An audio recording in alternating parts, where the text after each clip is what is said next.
ಸಮಸ್ತ ಕರುನಾಡಿನ ಗುರುಗಳಿಗೆ ಮತ್ತು ಗುರು ಹಿರಿಯರಿಗೆ ಹಾಗೂ ವಿದ್ಯಾರ್ಥಿಗಳಿಗೆ ನಮಸ್ತೆ. ಗುರುಗಳ ಆಶೀರ್ವಾದ, ವಿದ್ಯಾರ್ಥಿಗಳ ಬೆಂಬಲ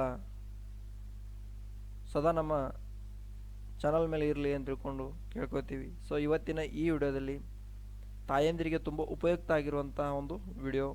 ಸೊ ಮನೆಯಲ್ಲಿ ಹಿರಿಯರು, ಅಣ್ಣಂದಿರು ಯಾರೇ ವಿಡಿಯೋ ನೋಡಲಿ, ಸೊ ಇದು ತಾಯಂದಿರಿಗೆ ಉಪಯುಕ್ತ ಆಗುವಂಥ ಒಂದು ವಿಡಿಯೋ ಆಗಿದೆ. ಸೊ ವಿಡಿಯೋನ ಕೊನೆ ತನಕ ನೋಡ್ಕೊಳ್ಳಿ. ಸೊ ಇದು ಸದುಪಯೋಗನ ಪಡ್ಕೊಳ್ಳಿ. ಸೊ ಏನಪ್ಪ ಇವತ್ತಿನ ಮಾಹಿತಿ ಅಂದರೆ, ಸೊ ಅಂಗನವಾಡಿ ಟೀಚರ್ ಹುದ್ದೆಗಳು, ಸೊ ಅಂಗನವಾಡಿಯಲ್ಲಿ ಕರ್ತೆ ಹುದ್ದೆಯನ್ನು ಕರೆದಿರುವಂಥದ್ದು. ಸೊ ಹುದ್ದೆಗಳ ಬಗ್ಗೆ ಸಂಪೂರ್ಣ ಮಾಹಿತಿ ಮತ್ತು ಉದ್ಯೋಗ ಸ್ಥಳ, ಅರ್ಜಿ ಸಲ್ಲಿಸುವ ದಿನಾಂಕ ಎಲ್ಲವೂ ಫಸ್ಟ್ ಸ್ಲೈಡ್ ಮೇಲೆ ಇಲ್ಲೇ ಕ್ಲಿಯರ್ ಆಗಿ ಕೊಟ್ಟಿದ್ದೀವಿ. ಯಾವ್ಯಾವ ಜಿಲ್ಲೆಗಳ ಅರ್ಜಿನ ಕರೆದಿರಂದರೆ ಬೆಂಗಳೂರು ನಗರ, ಬೆಂಗಳೂರು ಗ್ರಾಮಾಂತರ, ಬೀದರ್, ಬೆಳಗಾವಿ, ಹಾವೇರಿ, ತುಮಕೂರು. ಸೊ ಈ ಜಿಲ್ಲೆಗಳಲ್ಲಿ ಕರೆದಿರುವಂಥದ್ದು ಅಂಗನವಾಡಿ ಟೀಚರ್ ಹುದ್ದೆ ನೇಮಕಾತಿಯನ್ನು. ಸೊ ಬನ್ನಿ ಇವತ್ತು ಸ್ಟಾರ್ಟ್ ಮಾಡೋಣ. ಅರ್ಜಿ ಸಲ್ಲಿಸುವ ಕೊನೆಯ ದಿನಾಂಕ 5/2/2024 ಅಂತಿದೆ. ತುಂಬ ಕಾಲಾವಕಾಶ ಇರ್ತಕ್ಕಂಥದ್ದು, ಒಂದು ತಿಂಗಳಿನೂ ನಿಮ್ಗೆ ಕಾಲಾವಕಾಶ ಇರ್ತಕ್ಕಂಥದ್ದು. ಸೊ ಇನ್ನೂ ಯಾರು ನಮ್ಮ ಇನ್ನೊಂದು ಚಾನಲ್ ಸಬ್ಸ್ಕ್ರೈಬ್ ಮಾಡ್ಕೊಳ್ಳಿ, ತಪ್ಪದೆ ಸಬ್ಸ್ಕ್ರೈಬ್ ಮಾಡ್ಕೊರಿ. ಏನಕ್ಕಂದ್ರೆ ನಮ್ಮ ಚಾನಲ್ ಮುಖಾಂತರ ನಿಮ್ಗೆ ಸಾಕಷ್ಟು ಮಾಹಿತಿಯನ್ನು ತಿಳಿಸ್ಕೊಡ್ತಿರ್ತೀವಿ. ಆದ ಕಾರಣ ಸಬ್ಸ್ಕ್ರೈಬ್ ಮಾಡ್ಕೊಂಡು ಮಾತ್ರ ಮರೆಯೋಕ್ಕೆ ಹೋಗ್ಬೇಡಿ. ಸೊ ಹಾಗೆ ಎಲ್ಲರಿಗೂ ಮತ್ತೊಮ್ಮೆ ನಾವು ವಿನಂತಿಪೂರ್ವಕ ಕೇಳ್ಕೊಳ್ಳೋದೊಂದೇ, ನೀವು ವಿಡಿಯೋನ ಕೊನೆ ತನಕ ನೋಡ್ಕೊಳ್ಳಿ. ಇದರ ಸಂಪೂರ್ಣ ಮಾಹಿತಿಯನ್ನು ನಿಮ್ಗೆ ಆವಾಗ ಗೊತ್ತಾಗುತ್ತೆ. ಸೊ ನೀವು ಅರ್ಜಿ ಸಲ್ಲಿಸೋಕ್ಕೆ ಅನುಕೂಲ ಆಗುತ್ತೆ ಮತ್ತು ಇನ್ನೊಬ್ಬರಿಗೆ ಯಾರಿಗೂ ಕೂಡ ಸಜೆಷನ್ ಮಾಡ್ಬೋದು. ಸೊ ಇಲ್ಲಿ ಮಹಿಳಾ ಮತ್ತು ಮಕ್ಕಳ ಕಲ್ಯಾಣ ಅಭಿವೃದ್ಧಿ ಇಲಾಖೆ ಏನು ಇದೆಯಲ್ಲ, ಸೊ ಇದು ಯಾವ ಇಂಪಾರ್ಟೆಂಟ್ ಅಪ್ಪ ಅಂದರೆ, ಸಣ್ಣ ಕೂಸುಗಳಿರ್ತಾವಲ್ಲ, ವಿದ್ಯಾರ್ಥಿಗಳು, ಪುಟ್ಟ ಮಕ್ಕಳು, ಸೊ ಅಂಥವ್ರು ಅಂಗನವಾಡಿಗೆ ಸೇರಿಸಿರ್ತಾರೆ. ಸೊ ಅಂಥವರನ್ನು ಜೋಪಾನ ಮಾಡೋದಾಗಿರ್ಬೋದು, ಕಲಿಸೋದಾಗಿರ್ಬೋದು, ಸೊ ಒಂದು ಕಾರ್ಯಕರ್ತರಾಗಿರ್ಬೋದು, ಮತ್ತು ಅಲ್ಲಿ ಅಂಗನವಾಡಿ ಟೀಚರ್ನ ಒಂದು ಕರ್ತವ್ಯ ಆಗಿರುತ್ತದೆ. ಸೊ ಅಲ್ಲಿ ವಿವಿಧ ಹುದ್ದೆಗಳನ್ನು ನೇಮಕಾತಿಯನ್ನು ಕರೆದಿರುವಂಥದ್ದು. ಸೊ ಮಿನಿ ಅಂಗನವಾಡಿ ಕಾರ್ಯಕರ್ತರ, ಅಂಗನವಾಡಿ ಸಹಾಯಕಿಯರ ಹುದ್ದೆಗಳಾಗಿರ್ಬೋದು. ಇಲ್ಲಿ ನೋಡ್ಬೋದು ನೀವು ಅಂಗನವಾಡಿ ಕಾರ್ಯಕರ್ತ ಹುದ್ದೆಗಳು, ಸೊ ಅಂಗನವಾಡಿ ಮಿನಿ ಕಾರ್ಯಕರ್ತ ಹುದ್ದೆಗಳಾಗಿರ್ಬೋದು, ಅಂಗನವಾಡಿ ಸಹಾಯಕಿ ಹುದ್ದೆಗಳಿಗೆ ಖಾಲಿದ್ದು. ಸೊ ಆಸಕ್ತ ಅಭ್ಯರ್ಥಿಗಳು ಅಂದರೆ ಯಾರು ಅರ್ಜಿನ ಸಲ್ಲಿಸ್ಬೋದು ಅಂದರೆ, ಸೊ ಇಲ್ಲಿ ಫಾರ್ ಎಕ್ಸಾಂಪಲ್ ಏನಾಗಿರುತ್ತಪ್ಪ ಅಂದರೆ, ಒಂದೊಂದು ಬಡ ಕುಟುಂಬದ ತಾಯಂದಿರು ಒಂದು ಕನಸಾಗಿರುತ್ತೆ ಏನಾದರೂ ಮಾಡಬೇಕು ಅಂತ ತಿಳ್ಕೊಂಡು. ಸೊ ಇಲ್ಲಿ ಯಾವ ಥರ ವಿದ್ಯಾರ್ಥಿ ಇರಬೇಕು ಎಲ್ಲ ಒಂದೊಂದಾಗಿ ನೋಡ್ತಾ ಬರೋಣ. ಫಸ್ಟ್ ಯಾವ್ಯಾವ ಜಿಲ್ಲೆಯಲ್ಲಿ ಅರ್ಜಿನ ಕರೆದಿದ್ದಾರೆ ಅಂದರೆ, ಫಸ್ಟ್ ಆಗಲೇ ಹೇಳಿದ್ದೀನಿ, ಬೆಂಗಳೂರು ನಗರ, ಬೆಂಗಳೂರು ಗ್ರಾಮಾಂತರ, ಬೀದರ್ ಜಿಲ್ಲೆ, ಬೆಳಗಾವಿ, ಹಾವೇರಿ, ತುಮಕೂರು.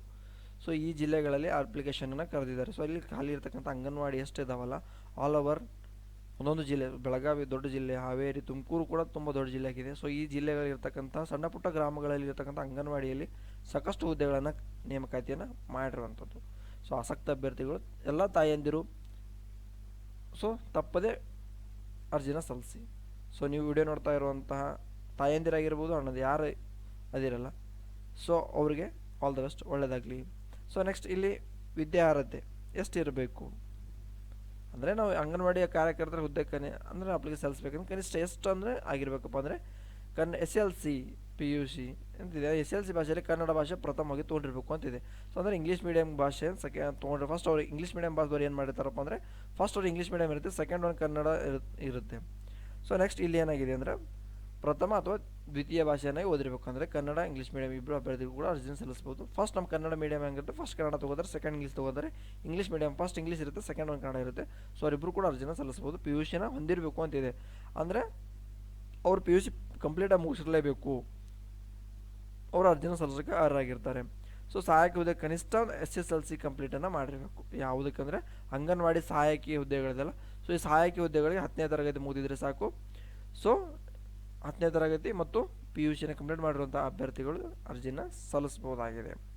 ಸೊ ಇಲ್ಲಿ ವಯೋಮಿತಿ ಎಷ್ಟಿರಬೇಕು ಅಂದರೆ, ಸೊ ತಾಯಂದಿರು ಏನಾಗಿರ್ತಾರೆ, ಕೆಲವೊಬ್ಬರು ಫಾರ್ ಎಕ್ಸಾಂಪಲ್ ತುಂಬ ವಯಸ್ಸಾಗಿರುತ್ತೆ, ಅವರು ಮಾಡ್ಬೇಕಂತಿರ್ತಾರೆ. ಸೊ ಅಂಥವ್ರಿಗೆ ಏಜ್ ಗೊತ್ತಿರೋದಿಲ್ಲ. ಸೊ ಇಲ್ಲಿ ಎಷ್ಟು ಆಗಿರ್ಬೇಕಂದ್ರೆ 19 ಕಂಪ್ಲೀಟ್ ಮೇಲ್ಗಡೆ ಇರಬೇಕು, 35 ಒಳಗಡಿನ ಎಲ್ಲ ಅಭ್ಯರ್ಥಿಗಳು ಅರ್ಜಿನ ಸಲ್ಲಿಸ್ಬೋದು. ಮತ್ತು ಇಲ್ಲಿ ವಿಚ್ಛೇದನ ಫಾರ್ ಎಕ್ಸಾಂಪಲ್ ಏನಾಗಿರ್ತಾರೆ ಅಂದರೆ, ಗಂಡು ಮನೆಯಿಂದ ಬಿಟ್ಟು ಏನೋ ಜಗಳ ಈ ನಾನಾ ಕಾರಣಗಳಿಂದ ಮತ್ತು ಅವ್ರ ಮನೇಲಿ ಇರ್ತಾರೆ. ಸೊ ಅಂಥವ್ರು ಕೂಡ ಅರ್ಜಿನ ಸಲ್ಲಿಸ್ಬೋದು. ಅದು ವಿಚ್ಛೇದನ ಆದರೂ ಕೂಡ ಒಂದು ಅವಕಾಶ ಕೊಟ್ಟಿದ್ದಾರೆ. ಸೊ ಮತ್ತು ಅಂಗವಿಕಲರು ಕೂಡ ಅರ್ಜಿನ ಸಲ್ಲಿಸ್ಬೋದು. ಸೊ ಹೆಣ್ಣು ಮಕ್ಕಳು ಅಲ್ಪಸಂಖ್ಯಾತರಾಗಿದ್ದರೆ ಕೂಡ ಅರ್ಜಿನ ಸಲ್ಲಿಸಲಿಕ್ಕೆ ಒಂದು ವಿಕಲಚೇತನ 10 ವರ್ಷಗಳ ವಯೋಮಿತಿ ಸಡಲಿಕೆಯನ್ನು ಕೊಟ್ಟಿದ್ದಾರೆ. ಅಂದರೆ 35 ಆಗಿದ್ದರೂ ಕೂಡ ಇವರು 45 ಏಜ್ ಆಗಿದ್ದರೂ ಕೂಡ ಅರ್ಜಿನ ಈ ತಾಯಂದಿರು ಸಲ್ಲಿಸ್ಬೋದಾಗಿದೆ. ಸೊ ಅರ್ಜಿ ಸಲ್ಲಿಸಲು ಬೇಕಾಗುವಂಥ ದಾಖಲಾತಿಗಳಂತೂ ನೀವು ನೋಡೋದಾದರೆ, ಜನನ ಪ್ರಮಾಣ ಪತ್ರ, ಸೊ ಜನ್ಮ ದಿನಾಂಕ ಇರುವಂಥ SSLC ಅಂಕಪಟ್ಟಿ ಅಂತ ತೊಗೊಂಡು ಬಂದಿದ್ದ ಮೇಲೆ ಸೊ ಇದೆಲ್ಲ ಬಂದುಬಿಡುತ್ತೆ. ಇದರಲ್ಲಿ ಆಲ್ಮೋಸ್ಟ್ ಫುಲ್ ಡೀಟೇಲ್ಸ್ ನಮ್ಮ ಎಸ್ ಎಲ್ ಸಿ ಅಂಕಪಟ್ಟಿಯಲ್ಲಿ ಇರತಕ್ಕಂಥದ್ದು, ತಂದೆ ತಾಯಿಯದಾಗಿರ್ಬೋದು, ಡೇಟ್ ಆಫ್ ಬರ್ತ್ ಆಗಿರ್ಬೋದು ಎಲ್ಲ ಇರುತ್ತೆ. ಸೊ ನಿಗದಿತ ವಿದ್ಯಾರ್ಥಿ ಎಸ್ ಎಲ್ ಸಿ ಮೇಲೆ ಹಾಕ್ತಾರೆ S L C, P U C ಹಾಕ್ತಿದ್ರೆ ಪಿ ಯು ಸಿ. ಸೊ ವಾಸಸ್ಥಳ ದೃಢೀಕರಣ ಪತ್ರ ಅಂದರೆ ನೀವು ಯಾವ ಊರಿನವರಿದ್ದೀರಿ ಅಂತೇಳಿ ತಿಳ್ಕೊಳ್ಳೋಗೋಸ್ಕರ ನಿಮ್ಮ ವಾಸಸ್ಥಳ ಯಾವ ಊರು ಅಂತ ತಿಳ್ಕೊಂಡು ಗ್ರಾಮ ಪಂಚಾಯತಿಯಲ್ಲಿ ಬರ್ತಕ್ಕಂಥದ್ದೊಂದು ದೃಢೀಕರಣ ಪತ್ರ ಆಗಿದೆ. ಸೊ ಅಭ್ಯರ್ಥಿ ಜಾತಿ ಆದಾಯ ಪ್ರಮಾಣ ಪತ್ರ, ಸೊ ಪತಿಯ ಮರಣದ ಪ್ರಮಾಣ ಪತ್ರ ಹಾಗೂ ವಿಧವಾ ಪ್ರಮಾಣ ಅಂದರೆ ನಾವು ವಿಧವೆಯರಾಗಿದ್ದರೆ ಅಂದರೆ ಸೊ ಇವಾಗ ಯಜಮಾನರು ತೀರ್ಕೊಂಡಿದ್ರೆ ಅಂಥವ್ರು ಕೂಡ ಅರ್ಜಿ ಸಲ್ಲಿಸ್ಲಿಕ್ಕೆ ಅರ್ಹರಾಗಿರ್ತಾರೆ. ಸೊ ಅಂಥವ್ರಿಗೆ ವಿಧವಾ ಪ್ರಮಾಣ ಪತ್ರ ಅಂತ ಅಂದರೆ ಪ್ರಮಾಣ ಪತ್ರ ಬರುತ್ತಲ್ಲ ಅದು ಬೇಕಂತ ತಿಳ್ಕೊಂಡಿದೆ. ಸೊ ಅಂಗವಿಕಲರಿದ್ದರೆ ಅಂಗವಿಕಲ ಪ್ರಮಾಣ ಪತ್ರ ಅಂತ ಇದೆ. ಸೊ ಫಾರ್ ಎಕ್ಸಾಂಪಲ್ ಇವಾಗ ವಿಚ್ಛೇದನ ಆಗಿದ್ದರೆ ವಿಚ್ಛೇದನ ಪ್ರಮಾಣ ಪತ್ರ ಕೂಡ ಇಲ್ಲಿ ಅವಶ್ಯಕ ಆಗ್ತದೆ. ಸೊ ಅದನ್ನು ಕೊಡಬೇಕು. ಇಲಾಖೆ ಸುಧಾರಣಾ ಸಂಸ್ಥೆ, ಸೊ ನಿವಾಸಿ ಪ್ರಮಾಣ ಪತ್ರ ಅಂತೆಲ್ಲ ಅಲ್ಲೇ ಬರುತ್ತೆ. ಸೊ ಯೋಜನೆ ನಿರಾಶ್ರಿತರಾಗಿದ್ದಾರೆ ಅಂದರೆ ನಿಮ್ಮ ತೋಟದಲ್ಲಿ ಹೊಲದಲ್ಲಿ ಯೋಜನೆ ನಿರಾಶ್ರಿತರು, ಸೊ NHIV ಆಗಿರ್ಬೋದು, ಕೆರೆ ಕೆನಾಲು ಈ ಥರ ಇದಿರ್ತಾವಲ್ಲ, ಸೊ ಆ ಥರದ ಪ್ರಮಾಣ ಪತ್ರ ಕೂಡ ಹೊಂದಿದ್ದೆ ಅದಲ್ಲಿ ಅದು ಕೂಡ ಸಲ್ಲಿಸ್ಬೋದು. ಸೊ ಆಧಾರ್ ಕಾರ್ಡ್ ಜೆರಾಕ್ಸ್, ಮತದಾರ ಗುರುತಿನ ಚೀಟಿ ಮತ್ತು ರೇಷನ್ ಕಾರ್ಡ್ ಅಲ್ಲಿ ನಿಮ್ಮ ಅಪ್ಲಿಕೇಶನಲ್ಲಿ ನೀವು ಸಲ್ಲಿಸಬೇಕಾಗ್ತದೆ. So application almost full online ಮುಖಾಂತರ ಇರ್ತದೆ. ಸೊ ಅರ್ಜಿ ಸಲ್ಲಿಸುವ ಆರಂಭ ದಿನಾಂಕ ಆಗಿರುವಂಥದ್ದು 10/1/2024 ಆರಂಭ ಆಗಿದೆ. ಅರ್ಜಿ ಸಲ್ಲಿಸುವ ಕೊನೆಯ ದಿನಾಂಕ 5/2/2024 ಕೊಟ್ಟಿದ್ದಾರೆ. ಸೊ ಅಪ್ಲಿಕೇಶನ್ ಸ್ಟಾರ್ಟ್ ಆಗಿ ಇವಾಗ ಕೇವಲ 3 ದಿನಗಳು ಮಾತ್ರ ಆಗಿದೆ. ಇನ್ನೂ ನಿಮಗೆ ತುಂಬ ಕಾಲಾವಕಾಶಗಳಿದೆ. ಎಲ್ಲ ತಾಯಂದಿರು ಅರ್ಜಿನ ಸಲ್ಲಿಸಿ. ಎಲ್ರಿಗೂ ಒಳ್ಳೆಯದಾಗಲಿ. Thanks for watching. ಕೊನೆಯವರೆಗೂ ವಿಡಿಯೋ ನೋಡಿದ್ದಕ್ಕಾಗಿ ತುಂಬ ಹೃದಯದ ಧನ್ಯವಾದಗಳು.